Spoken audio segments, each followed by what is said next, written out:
Well, hey guys, Dustin here. I promised a review of my new Rainsong guitar. This is kind of a first for me. I've never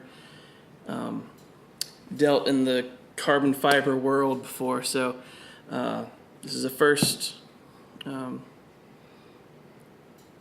of impression of the instrument and like the idea behind carbon fiber and what I think of it. This is in no way like the absolute truth on anything.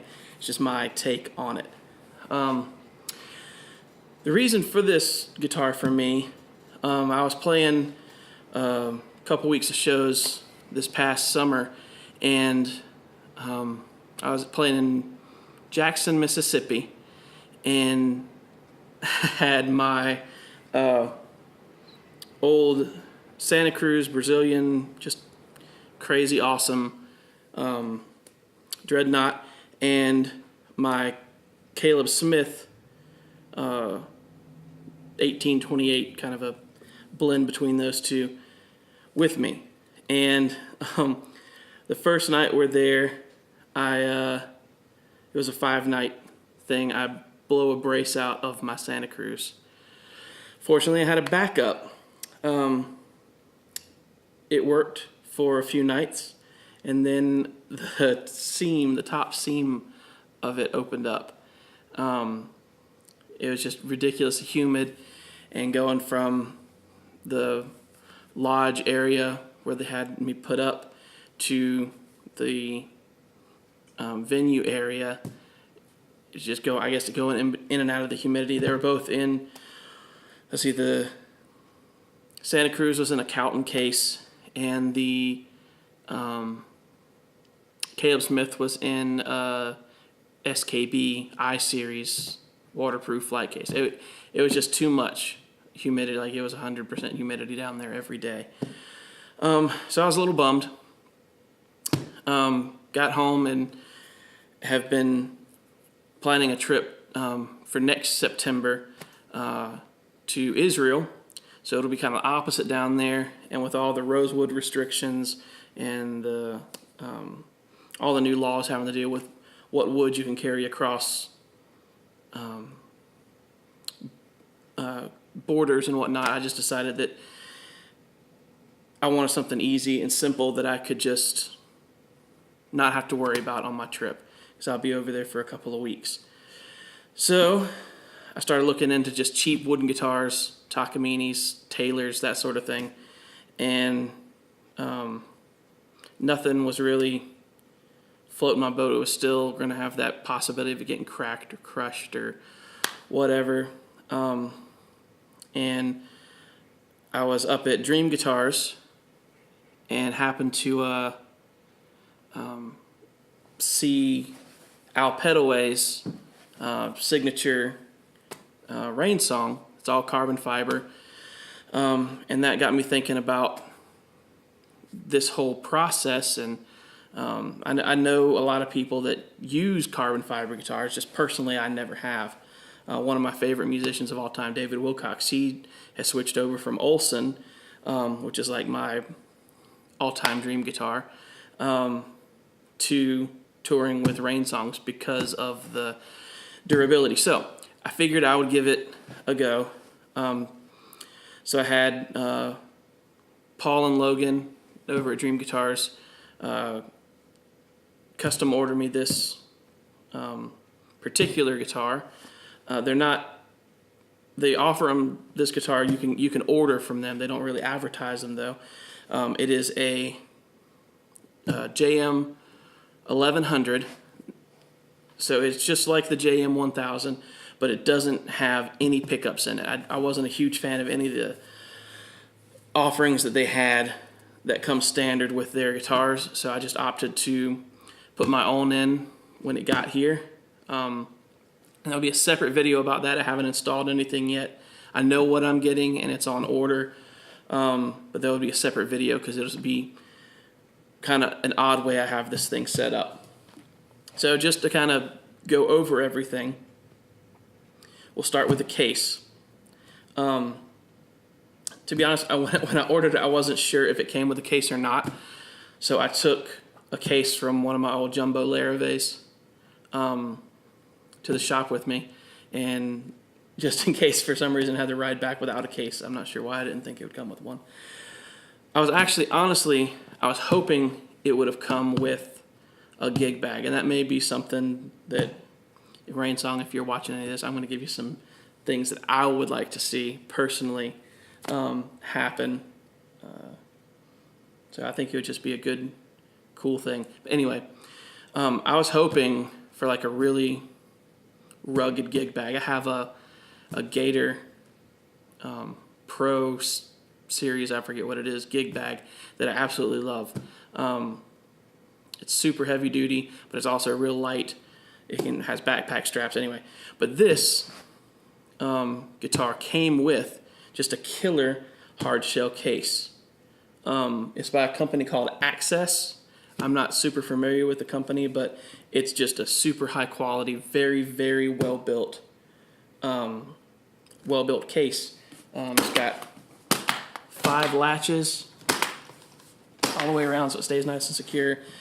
It's just basic black interior, but it's just a very robust, very high quality case. Like it looks like they put it together well.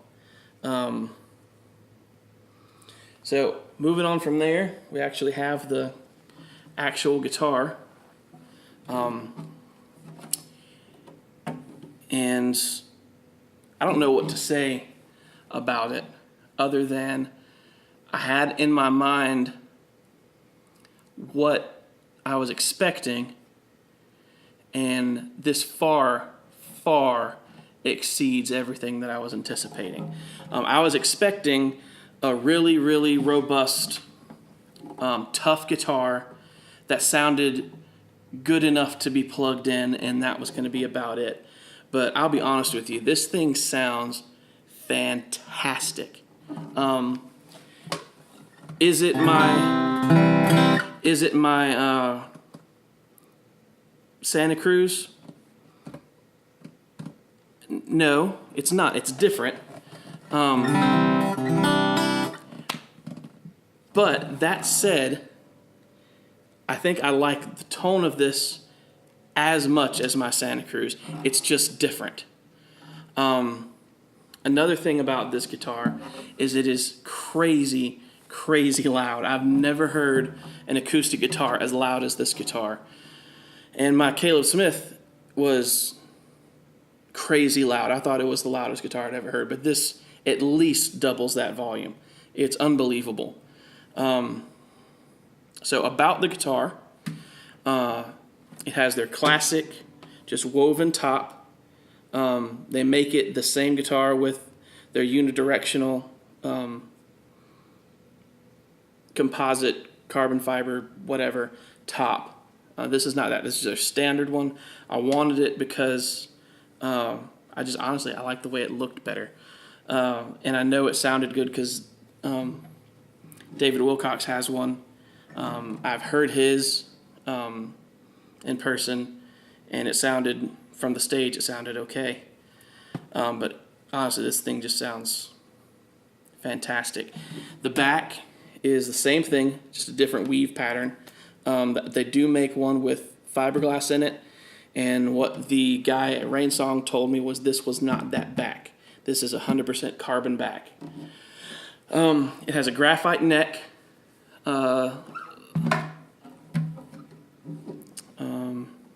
graphite bridge, tusk, saddle, and nut. This one does have the N2 neck, which, to be honest, when I called to order it, I tried to see if I could get it the old neck, the N1 neck, because it doesn't have a truss rod. I really didn't want a truss rod because I know that I have guitars that have just carbon fiber rods in them, and they don't need adjustment. So I knew having an all carbon fiber neck, I wouldn't need that adjustment. But they said they don't even have the mold to make the N1 neck anymore. So I went with the N2 neck, and I was a little worried because all the reviews I've seen about the N2 neck,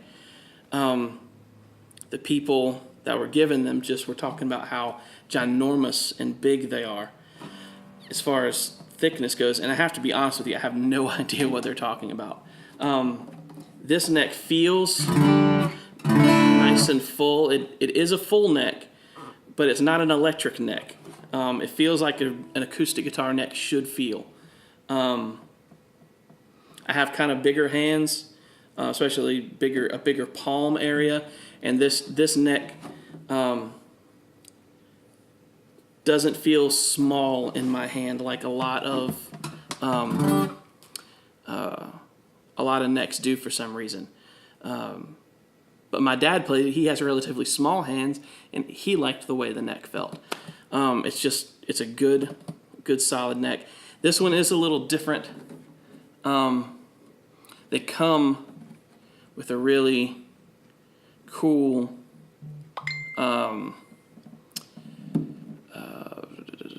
automotive paint sort of thing on the back of it, on the back of the neck, to kind of give it a uniform look.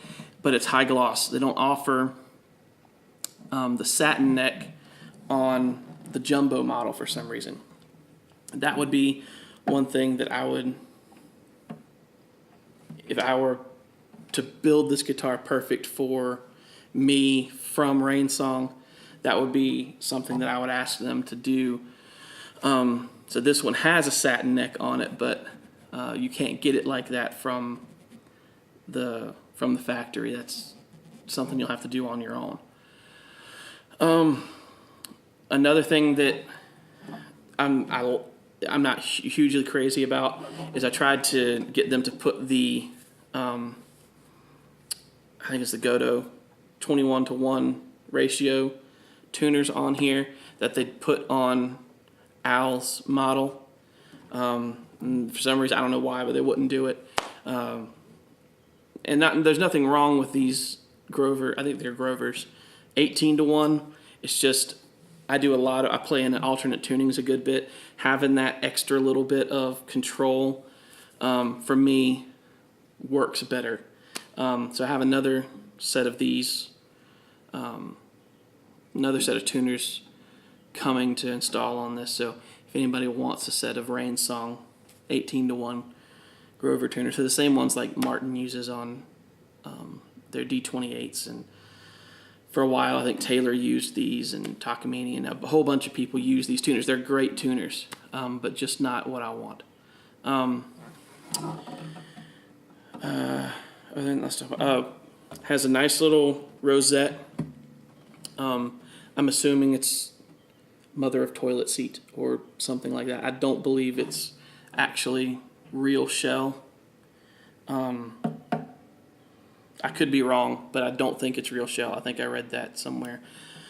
I was also debating whether I wanted the sharks on there or not. I was thinking about maybe just a blank black fingerboard would be cool, but ended up opting for the sharks. I like the sharks. I live at the beach, so the sharks are pretty neat. Trying to think if there's anything. Jumbo frets. One other thing that I'm going to present to Rainsong that it may or may not help their business. I think they're a great company, but in that I like to make sure that great companies are doing like a great job for their players and whatnot that they might not be as connected to. But I think putting stainless steel frets, I have stainless steel frets in all of my guitars. I wear through frets like no one's business. I don't know why. I always have. But I think putting stainless steel frets in this would just be like that extra little bit of robustness that you're just not going to wear this thing out, period, no matter what you do. It's great. Yeah, I'm just super stoked about this guitar. Trying to think if there's anything else. I took it out and put it in my filing cabinet, but it comes with, this is one of my favorite things, opening the case up. It comes with a, like your feeding and care kit and that sort of thing, and a truss rod adjustment wrench and all that kind of stuff. And it came in a gallon Ziploc bag, and I just love that so much. I love Ziploc bags. I use them all the time for everything. Put all kinds of stuff in them, and the fact that they just didn't waste money having someone make a specific bag for their company, I think is great. But the packaging, the actual literature was very well put together, very informative. I did change the strings out. It came with light elixirs, and had to put some GHS strings on there because, you know, I'm a GHS artist. So put some GHS strings on there. Now it's some mediums. It's perfect. It's perfect now. Trying to think if there's anything else I wanted to say about it. Oh, it's a drop-in bridge, or drop-in saddle. Not super accurately intonated. It's a little sharp when you get up here, but I'm not super worried about it because when my electronics for this come in, my luthier will intonate the whole thing for me anyway when he installs it, because he's got to cut the bridge down or cut the saddle down, and I haven't decided if we're going to keep the tusk or not, but we'll figure that out later. Either way, it'll have to be re-intonated, so he'll do that. But out of the box, if you get one, you might want to take it to your favorite luthier, someone you know that does good quality guitar work, and have them intonate it for you. Other than that, I have been super pleased with this instrument. I can't wait for the electronics to get here and the tuners to get here, so it can be finally like the way I want it and complete, and start playing it out. I'm still playing it out. It's just not exactly how I want it.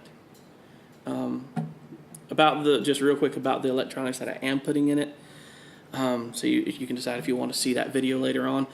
I'm putting in the Fishman Infinity Matrix blend. So it'll have an under saddle pickup and a mic that mounts right here behind the sound hole, that you can either run mono, and it'll have these two together. It has a blend knob down here that you can blend the two pickups to your liking. Or the way I'm going to run it is you can run it TRS, tip ring sleeve, out of your guitar and have it split into two mono channels, so you can EQ the saddle pickup and the mic separately.